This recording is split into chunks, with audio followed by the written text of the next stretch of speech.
Hapa tupo katika mtaa wa Sinde, kata ya Kitumbikwela, manispaa ya Lindi, ambapo zoezi la uchimbaji wa kisima ambacho kinaenda kunufaisha kata 5 za halmashauri ya Mtama imekamilika. Tumekuja hapa kukagua na kujionea kazi kubwa ambayo imefanyika na RUWASA Lindi.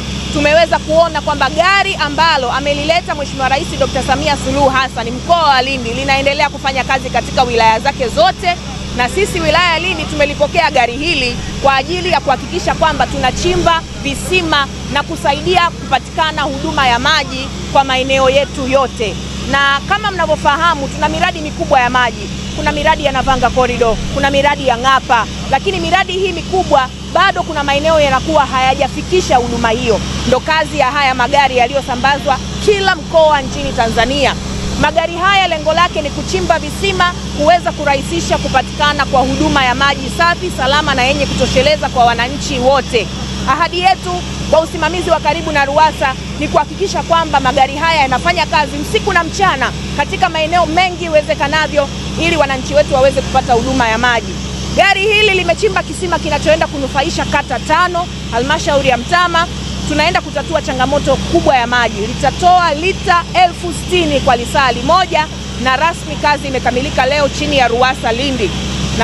Napenda sana kumshukuru rais wetu Mheshimiwa Dr. Samia Suluhu Hassan kwa kusambaza magari haya mikoa yote.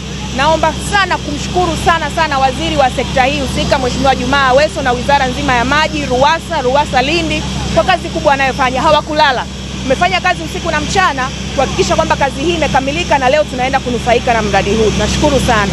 Wito kwa wananchi wenzangu wa Lindi, tuendelee kutunza miundombinu ya maji, idumu vizazi na vizazi. Tuendelee kutunza na kuwapa ushirikiano wataalamu wetu wanapokuja katika maeneo yetu kufanya kazi hizi za muhimu sana. Kisima hiki ni moja ya visima ambavyo vimechimbwa kwa lengo lile la mama la kumtoa mama ndoo kichwani. Kisima hiki kimeanza kuchimbwa mwezi huu wa 12 mwishoni, na sasa tupo katika hatua ya usafishaji. Kisima hiki kimechimbwa, kina urefu wa jumla ya mita 175 na kina uwezo wa kuzalisha takriban lita 60,000 kwa saa. Kisima hiki kitakuwa ni mwarobaini kwa wakazi wanaoishi katika kata 5, kata za Kitumbikwela, kata ya Navanga, kata ya Sudi, kata ya Nachunyu na kata ya Mnolela, ambazo zina takribani wananchi wasiopungua 25,000. Mradi huu ambao ni uchimbaji wa kisima unategemea kukamilika rasmi mwezi wa 2 mwishoni, ambapo kazi hizo bakia itakuwa ni kazi za kupima wingi wa maji pamoja na kupima ubora wa maji. Na baada ya hapo kisima hiki kitaunganishwa katika miradi ya maji ya Navanga, Mtama, lakini pia na mradi wa Kitumbikwela.